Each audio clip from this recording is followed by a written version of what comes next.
तो दोस्तों आप सभी का स्वागत करता हूँ अपने YouTube चैनल में।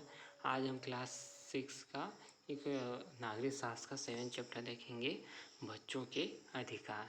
पिताजी के घर पहुँचने पर ही लखन और राधा उनके पास दौड़कर आए और प्रदर्शनी दिखाने की जिद करने लगे। उन्होंने बताया कि तिलक मैदान पर हमारे अधिकार प्रदर्शनी लगी है और गुरुजी ने उनसे देखने को कहा है।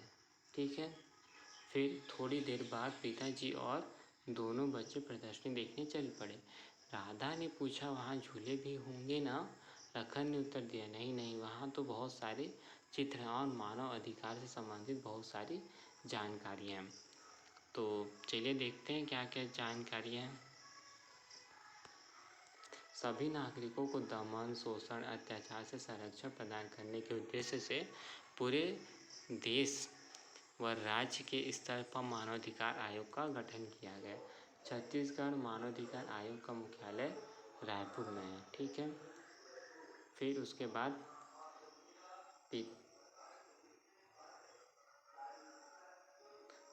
लखन ने कहा कि पिताजी, तब तो बच्चों को भी बड़ों के समान सभी अधिकार प्राप्त होंगे।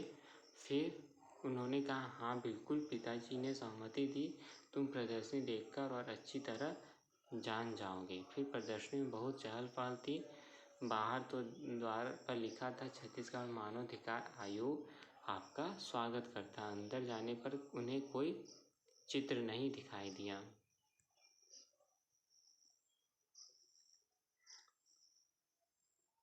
फिर पिताजी, देखो पतंग उड़ाते बच्चे दोनों बोल पड़े। उन्होंने यह चित्र बहुत भाया। पिताजी ने उन्हें समझाया कि सभी बच्चे को खेलने और मनोरंजन का अधिकार है। तो खेलने और एक मनोरंजन करने का एक अधिकार है, बच्चों को इससे वंचित नहीं करना चाहिए। खेलते हुए बच्चे कितने खुश लगते हैं। फिर पिताजी ने, यह आम आदमी इन बच्चों को पकड़कर खींच क्यों रहा? राधा की आवाज़ में वह चेहरे पर दुखी क्यों है? बेटी, कुछ लोग छोटे छोटे बच्चों से कठोर मेहनत और मजदूरी करवाते हैं, जो गलत है। लखन से रहा न गया। उसने बताया कि कई बच्चे पटाखे वाले कारखाने में काम करते हैं और कभी कभी वे दुर्घटना के शिकार हो जाते हैं। राधा ने लखन की बात का समर्थन करते हुए बताया, मैंने भी दूरदर्शन पर देखा है कि स्लेट पेंसिल बनाने के काम में लगे कई बच्चे बीमार हो गए।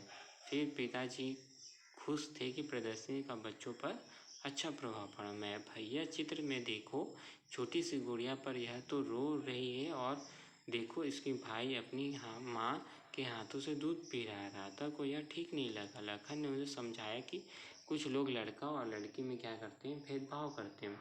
उन्हें ऐसा नहीं करना चाहिए। राधा अपने भाई के कंधे पर हाथ रखकर बोली, अपनी माँ तो ऐसी नहीं है, कितनी अच्छी है हमारी माँ। फिर तीनों आगे बढ़कर दूसरे चित्र देखने लगे। अब राधा और लखन को हर चित्र अपने आप में समझ में आने लगा। वे चित्र देखते और पिताजी की बातों को बताते कि उसमें किस अधिकार की बात कही। ठीक है।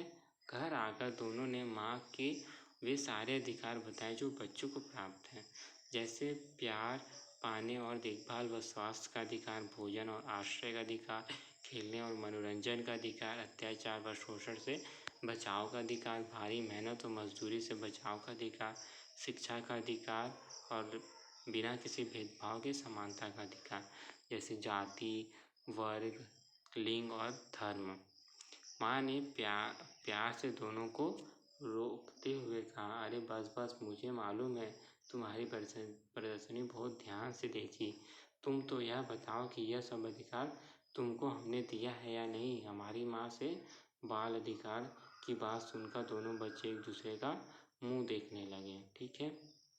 फिर आगे देखो। फिर माँ ने बताया कि निःशुल्क एवं अनिवार्य शिक्षा, बाल शिक्षा का अधिकार 2009 संसद द्वारा 2009 में पारित हुआ और 1 अप्रैल 2010 से पूरे देश में लागू। यह अधिनियम बच्चों को बेहतर शिक्षा पाने का अधिकार को सुनिश्चित करता है। निःशुल्क और अनिवार्य बाल शिक्षा अधिकार अधिनियम 2009 के अंतर्गत बच्चों के अधिकार को संरक्षण प्रदान करते हुए कहा गया है कि कोई भी लड़का या लड़की पढ़ने से वंचित न रहे। 14 वर्ष तक के बच्चों को, सभी बच्चों को निःशुल्क और अनिवार्य शिक्षा प्रदान करने को कहा गया है। इससे विद्यालय में और शिक्षा के उत्तरदायित्व के साथ साथ सभी बच्चों को भयमुक्त वातावरण और चहुमुखी विकास की गुणवत्ता युक्त शिक्षा उपलब्ध कराना है। इसी के अनुरूप अपने छत्तीसगढ़ में भी 1 अप्रैल 2010 से निःशुल्क और अनिवार्य बाल शिक्षा अधिकार अधिनियम लागू हुआ है। इसके उपरोक्त सभी बातों का समावेश किया गया है, मतलब ये सब बातों को जोड़ा गया। इससे भी 14 वर्ष के बच्चों के लिए प्राथमिक शिक्षा पूर्ण करने की बात कही गई। माँ से बाल अधिकार की बात सुनकर दोनों बच्चे खिलखिलाकर हंसने लगे और हम अब हमारे अधिकार की रक्षा हो सकेगी। पर उनके दुख था कि दुनिया में कई बच्चे आज भी इन अधिकारों से वंचित हैं। जैसे घर में लड़का लड़की से भेदभाव होता है, लड़के को ज़्यादा और लड़की को कुछ नहीं मिलता। फिर उसके बाद लड़की को शिक्षा नहीं दिया जाता है और उनका शोषण किया जाता है, उनसे मजदूरी कराई जाती है, खतरनाक जगहों पे उन्हें काम करवाया जाता है बच्चों से। तो ये सब पूरे अधिकार हैं। ठीक है दोस्तों, ये वाला चैप्टर समाप्त होता है।